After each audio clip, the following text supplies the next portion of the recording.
I used to wake up every single day with a heavy mind, worried about little things, constantly stressed about how others saw me, and trying hard to stay positive even when life wasn't working out. It felt exhausting, like I was drowning in my own thoughts, until one day, I came across a book that would completely change the way I looked at life. The Fall by Albert Camus. At first, I thought it was just another classic. But as I read page after page, I realized this book wasn't about giving false hope or sugar-coated answers. Instead, it was brutally honest. A mirror held up to my struggles, showing me truths I had been running from. One paragraph in particular shook me. The first half felt like I could have written it myself, as if Camus had been inside my head. And the second half opened a strange clarity, like a veil had been ripped away. It was uncomfortable but also liberating, because for the first time I understood that life doesn't promise perfection. It promises problems, and it's up to us to decide how we face them. The first lesson I learned was that my energy is limited, and I cannot keep caring about everything, what people post online, how I compare, how I look, how I am judged. Camus' words made me realize that when I waste energy on the wrong things, I have none left for what truly matters. So I started asking myself one question: is this important to me? If not, I let it go and I felt lighter. The second lesson that cut deep was about problems. How we spend so much time hoping that one day, success or money or recognition will make all our problems disappear. But in reality, problems never go away, they only change. The poor worry about survival. The rich worry about trust. The single worry about loneliness. The married worry about compromise, but everyone has problems. And the real power lies in choosing the struggles we are willing to face. Instead of running from pain, I began asking, which pain leads me closer to the life I value? That small shift changed everything. Then came the third lesson, which shattered the fake positivity I had carried for years. We are told to just smile and stay positive even when life feels unbearable. But Camus showed me that forcing positivity is not strength, it is denial. Negative emotions are not enemies. They are signals telling us what matters. Anger, sadness, disappointment. These feelings reveal our values. So instead of suppressing them, I started accepting them. And in that acceptance, I found peace. And then the fourth lesson, maybe the hardest one to swallow, the truth that I am not special, not extraordinary, not destined to stand out above everyone else. At first it hurt, because all my life I thought I had to prove myself, to be someone extraordinary. But Camus' words hit me with relief. The race to impress, the anxiety of comparison, the endless chase of uniqueness, it was all unnecessary weight.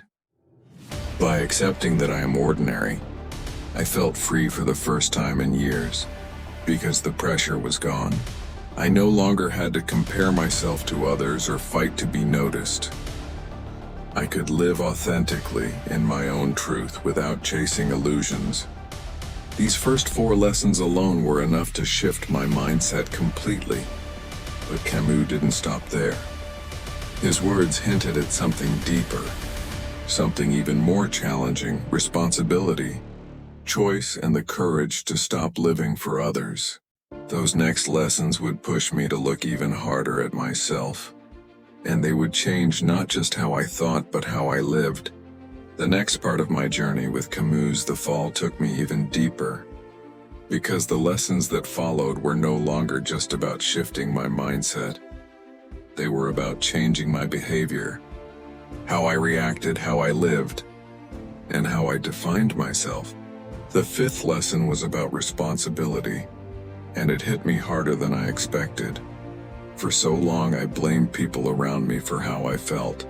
If someone insulted me, I got angry and said they ruined my day. If life didn't go my way, I said it was unfair, but Camus' words taught me that while we cannot control what happens to us, we can always control how we respond. And that responsibility belongs to us alone. At first it felt harsh, but then I realized it wasn't about blaming myself for what others did. It was about reclaiming my power.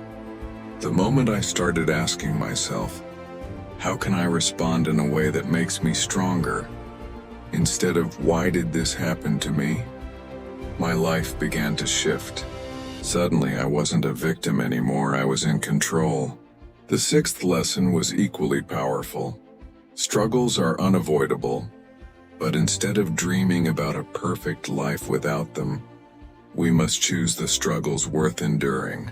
Everything meaningful, love, success, discipline, growth demands some form of pain, sacrifice, or discomfort, and the real question is not how to avoid struggles, but which struggles we are willing to accept because they align with the life we want. That idea completely rewired my thinking. I stopped chasing ease and I started chasing meaning.